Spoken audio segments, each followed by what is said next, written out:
తిరుమలలో భక్తుల రద్దీ కొనసాగుతుంది. నిన్న స్వామివారిని 74,374 మంది భక్తులు దర్శించుకున్నారు. 37,477 మంది తలనీలాలు సమర్పించుకున్నారు.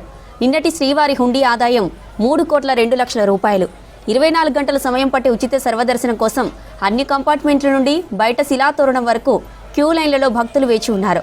టైం స్లాట్ దర్శనానికి 6 గంటల సమయం పడుతుంది. 300 రూపాయల ప్రత్యేక ప్రవేశ దర్శనానికి 5 గంటల సమయం పడుతోంది.